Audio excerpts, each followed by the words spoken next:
Hey, Cubs Nation, welcome to another episode of High and Tight Cubs in 5. I'm CJ, your resident Cubs fanatic, and alongside me is the stat wizard himself, Ethan. How's the vibe today, Ethan? Hey CJ, I'm feeling great, and why wouldn't I be? The Cubs are sitting pretty at the top of the NL Central with a 55-39 record. It's been quite the ride so far, and there's a lot to unpack, especially with the trade deadline creeping up. Absolutely, but first, let's recap this week. The Bronx wasn't too kind to our guys, with the offense getting a bit frustrated despite some lineup changes. It's a tough pill to swallow, but hey, we're still leading the division.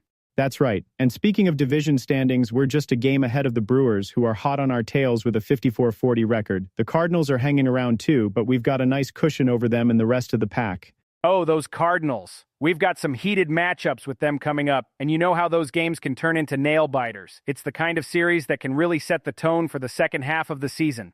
And let's talk about some player performances. Pete Crow Armstrong, or PCA as we love to call him, just became the fastest Cubs player to reach the 25-25 mark. This kid's got thunder in his bat and lightning in his legs. For some context, CJ, only a handful of players across the league have reached those numbers this season. PCA is electric. I mean, watching him is like watching a young Chris Bryant with a bit more zip. Speaking of which, any updates on our top prospects, Ethan? Absolutely.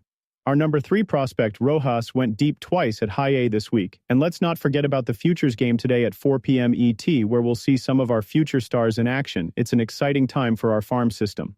Prospects galore, and with the draft starting on Sunday, the future's looking even brighter. But Ethan, give us the lowdown on the current Cubs leaderboard. Who's swinging the hottest bats?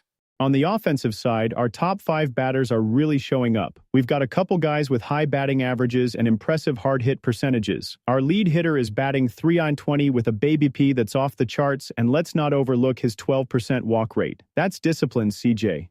Love to hear it. Discipline at the plate is what wins games. Remember Rizzo's days? Man, he was a master at working those counts. Who else is making noise?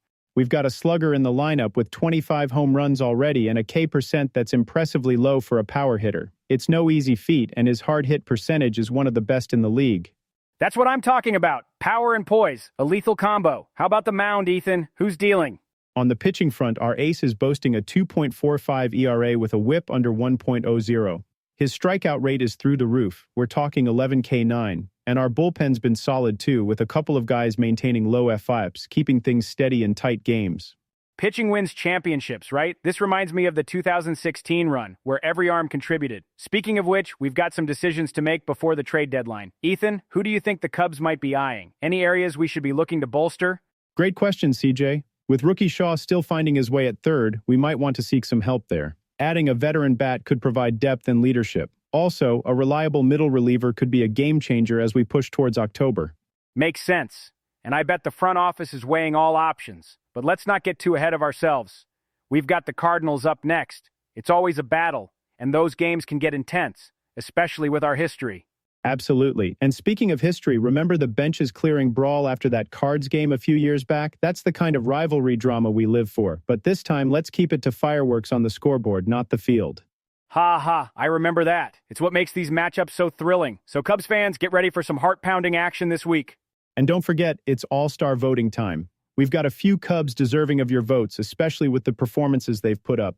Every vote counts, so let's get our guys to the Midsummer Classic. Let's make it happen, Cubs Nation. Rally those votes and show the world our Northside pride. But before we wrap up, Ethan, hit us with a stat to close it out. Sure thing, CJ. Here's one to chew on.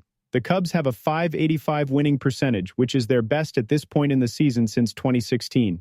We all know what happened that year. You're giving me goosebumps, Ethan. All right, folks, that's a wrap for today's episode of High and Tight, Cubs in 5. Keep the faith, keep the energy, and we'll see you next time. Go Cubs, go!